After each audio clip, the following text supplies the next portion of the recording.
দেখুন, পাখিটি কাদা, মাটি আর ঘাস দিয়ে কিভাবে বাসা বানাচ্ছে। আরও বিস্ময়কর ব্যাপার হলো বাসার ভেতর দুটি আলাদা ঘর রয়েছে। একটি হচ্ছে পুরুষ ও স্ত্রী পাখির ঘর, আর একটি ঘর তাদের ডিম ও বাচ্চাদের জন্য। এই পাখির নাম রুফুস হর্নেরো।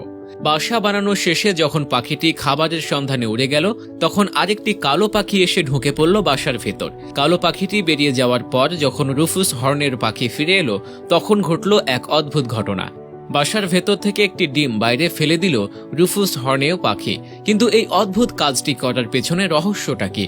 রুফুস হর্নেও পাখি তাদের অসাধারণ ঘর নির্মাণ কৌশলের জন্যই বেশি পরিচিত।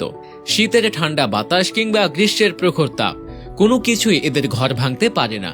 কেননা রুফুস হর্নেও তাদের ঘর বানাতে ব্যবহার করে মাটি ও কাদার মিশ্রণ, সেই সাথে যোগ করে ঘাস বা খড়, যা শুকিয়ে পাথরের মতো হয়ে যায়। হর্নেও পাখি বুদ্ধি ও পরিশ্রম দিয়ে এমন একটি গম্বুজের মতো বাসা তৈরি করে, যা দেখলে মনে হয় যেন মানুষের হাতে নির্মিত কোনো ছোট্ট কাঠামো। কিন্তু রুফুস হর্নেও যখন ঘর বানায়, তখন আরেক দুরন্দর পাখি দূর থেকে তার বাসার দিকে তাকিয়ে থাকে।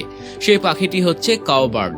এরা বরাবরই নিজেদের ডিম ফোটানোর দায়িত্ব এড়িয়ে চলে, অর্থাৎ বাচ্চা বড় করার কাজটি এরা করতে চায় না। কিন্তু ডিম তো ফোটাতে হবে, বাচ্চাও বড় করতে হবে। কাউবার্ড নিজে যদি না করে, তাহলে এই কাজটি করে দেবে কে? এর সমাধান হিসেবে কাউবার্ড অন্য পাখির বাসায় ডিম পাড়ার কুবুদ্ধি এঁটে নেয়।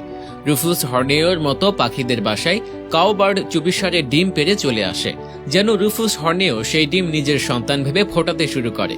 প্রথম দিকে তো হর্নেও পাখি বুঝতেই পারে না যে সে ডিমগুলো তা দিয়ে ফোটাচ্ছে, সেগুলোর মধ্যে